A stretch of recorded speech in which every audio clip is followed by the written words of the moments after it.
ಅಖಂಡವಾದ ಭರತಖಂಡದ ಉದ್ಧಾರಕ್ಕಾಗಿ ನಮ್ಮ ಜನನ ಶ್ರೀ ಶ್ರೀ ತರುವ ಲಪಟಾನಂದ ಮಠದ ನಿತ್ಯಾನಂದ ಸ್ವಾಮಿಗಳ ಪರಮೇಕೈಕ ಶಿಷ್ಯ ಹೆಗ್ಗುರುಮೂರ್ತಿ ಸ್ವಾಮೀಜಿ ಅಂತ ಹೇಳಿದ್ರು ನಾವೇ. ಜೈ ಶಂಕರ್ ಪುರಿ. ಜೈ ಶಂಕರ್ ಪುರಿ. ಗೊತ್ತಾಯ್ತು. ನಮ್ಮಲ್ಲಿ ಭಿಕ್ಷೆ ಬೇಡುವ ಸಂಖ್ಯೆಯನ್ನು ಕಡಿಮೆ ಇಲ್ಲ. ರಾತ್ರಿಯಲ್ಲಿ ತಂಗುಡಾದಲ್ಲಿ ಮಲಗುವುದು, ಬೆಳಗಾದ ಮೇಲೆ ಹೇಳುವುದು, ಯಾರ ಮನೆ ದೊಡ್ಡ ಮನೆ ಉಂಟು ತುಡುಕುವುದು, ಭಿಕ್ಷೆ ಬೇಡಕ್ಕೆ ವೇಷ ಮಾಡಿ. ಜೈ ಶಂಕರ್ ಪುರಿ. ಇನ್ನೊಂದು ಪ್ರಸಂಗಿತ್ತಂ ತ್ವರಿ ಹೊಡಿಬೇಡಂ ಬೇಗುಪ್ತಂ ಮನಿವೈತಂ.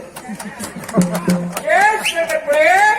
ಮೂರ್ಖಾಶಿನವು ಇವರೇ ಚಳಿ ಹೊಡೆದು ಮತ್ತೊಮ್ಮೆ ಚಳಿ ಹೊಡೆದ ಇವರು ಒಟ್ಟೆ ಮತ್ತೊಮ್ಮೆ ಅಂತ ಇವರು ಒಟ್ಟು ಚಳಿ ಹೊಡೆದು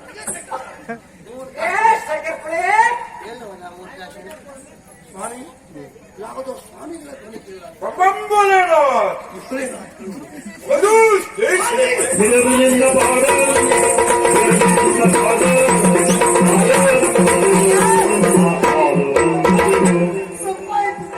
ಯಾವ ಸ್ವಾಮಿ ಪುಣ್ಯಾತ್ಮರ? ಸ್ವಾಮಿ ಎಲ್ಲ ಯಾರು ಅಲ್ಲ, ನಾವು ಮಾಲಿಂಗ ಸ್ವಾಮಿಯ ವೇಷ ಮಾಡ್ಕೊಂಡು ಬಂದದ್ದು. ನೀನ್ ಹೇಳಿದ್ದಲ್ಲ ವೇಷ ಮಾಡ್ಕೊಂಡು ಬಾ ಅಂತ. ತೆಗೆದು ಬಿಟ್ಟಿಯೋ ನನ್ನ ಮರ್ಯಾದೆ ತೆಗೆದು ಬಿಟ್ಟಿಯೋ ಪುಣ್ಯಾತ್ಮ. ನನ್ನ ಅಪ್ಪನ ಕಾಲು ಹಿಡಿದವ ಅಲ್ಲ, ಅಮ್ಮನ ಕಾಲು ಹಿಡಿದು ಮುಟ್ಟಿದವನೇ ಅಲ್ಲ.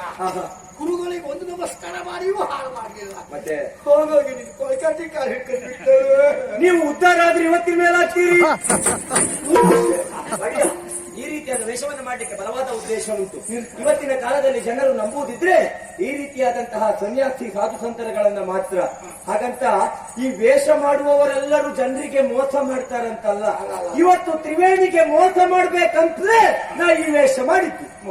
ಒಡೆಯ ನಾನೇ ಮೋಸ ಹೋಗಿದ್ದೇನೆ. ಮತ್ತೆ ಯಾರು ಮೋಸ ಹೋಗಬೇಕು? ಹೌದು ಒಡೆಯ ಮಾಡಬೇಡ. ಸರಿ. ನನಗೆ Download Moj.